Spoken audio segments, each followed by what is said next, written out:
سامية عبد الواحد محمد فتيح هي الأم المثالية لمحافظة الإسماعيلية. حابين نعرف من حضرتك حاجة سامية، يعني قصة كفاحك مع أولادك ولحد ما وصلتي إن أنت تحصلي على مركز الأم المثالية في الإسماعيلية. بسم الله الرحمن الرحيم. أنا سامية عبد الواحد محمد فتيح من محافظة الإسماعيلية. أنا زوجي توفى سنة 95 وكان معايا 3 بنات.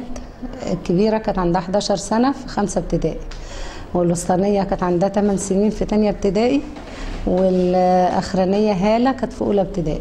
هما الكبيرة هناء عبد الفتاح السيد فتيح، والوسطانية هدى عبد الفتاح السيد فتيح، والأخيرة هالة عبد الفتاح السيد فتيح. هناء الكبيرة دي حاصلة على ليسانس آداب، عاملة دراسات عليا تربوي، وهدى حاصلة على بكالوريوس علوم، وعاملة 2 دراسات عليا، واحدة في جامعة القناة وواحدة في جامعة بنها قبل ما تتجوز. وهناء متجوزة معاها 3 أطفال، وهدى متجوزة بس لسه ربنا ما. وهالة حاصلة على بكالوريوس تربية انجليش، وهالة بتعمل مدرسة انجليزي تربية والتعليم.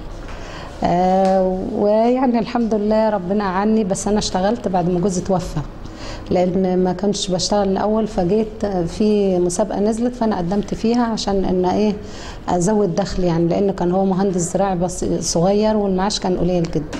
اشتغلت بعد ما توفى والحمد لله ربنا وفقني، واشتغلت في الشؤون الاجتماعية، وابتديت بقى معاهم ان ثقافه وان عايشين يعني بالورقه والقلم والحاجات دي كلها عشان ان هم يحصلوا على التعليم. بس بقيت ابذل اقصى مجهود عشان ان هم يحصلوا على تعليم عالي، لان ما خليهمش يعني وتعليم مع ثقافه، لان انا لما اشتغلت في الشؤون كنت ماسكه مكتبه، فكانت فيها بقى كتب وحاجات ثقفتني فعلا، يعني لان كنت قاعده فتره في البيت ما كانش في حاجه.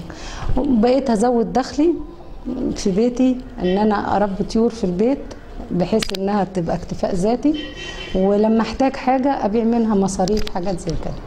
تمام.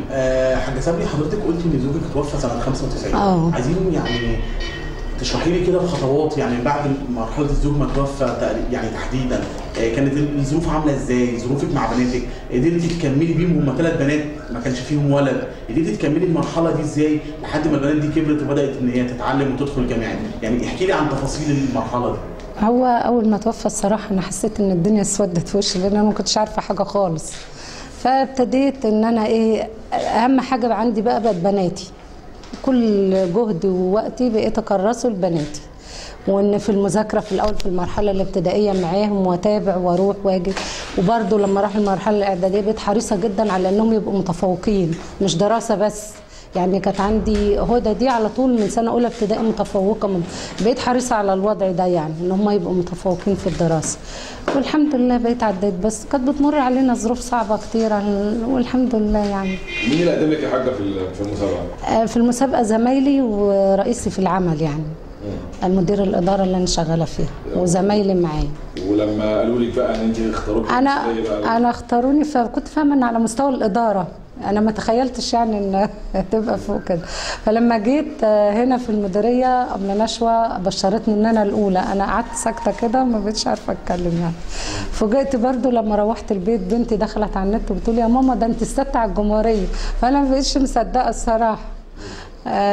فبقيت قاعده مذهوله يعني الحمد لله. بس الصراحه بقى بعد المجهود والتعب الواحد قضاه حس فعلا ان الناس والمجتمع حاسين بيه من كتر ده، وبيبارك له وده بيكلمني وده بيحفز، فيعني خلونا نسينا كل التعب والحاجات دي كلها.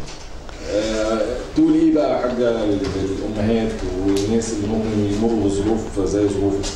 اقول لهم يعني خلوا بالهم من اولادهم ويبقوا معاهم، مش تعليم بس، اهم حاجه الثقافه على فكره، مش تعليم بس. يعني الثقافه بتخلي الولاد يبقوا مخهم واسع ويفكروا صح، ما يفكروش في حاجات غلط، دي اهم حاجه يعني. واقول لهم ان انتوا هتلاقوا مجهود، يعني اللي بيتعب فعلا بيلاقي مجهود، يلاقي جهد ليه انه قدام منه حاجه حلوه بتنسيه. يعني انا لما بناتي كانوا ينجحوا في الثانويه العامه كنت انسى كل التعب وافرح بالنجاح. الحمد لله يعني. الحمد لله. شايفه رسالتك اللي جايه بقى؟ ان برضه افضل احفزهم. يعني انا بحفز، عندي هدى اللي هي بكالوريوس علوم دي عايزه تعمل دراسات عليا تاني في جامعه طنطا، بحفزها واقول لهم ماله اعملي وذاكري. عندي هاله دي بتاخد كورسات انجليزي ولدرجه وصلت انها تعمل تويفل وبتعمل تويفل، فبقول لها اعملي، ما بوقفهمش عند مكان محدد. يعني بشجعهم دايما بالجهد وبالمال، والله لو محتاجين ما بقصرش معاهم. الف مبروك يا حاجه. الله يبارك فيك.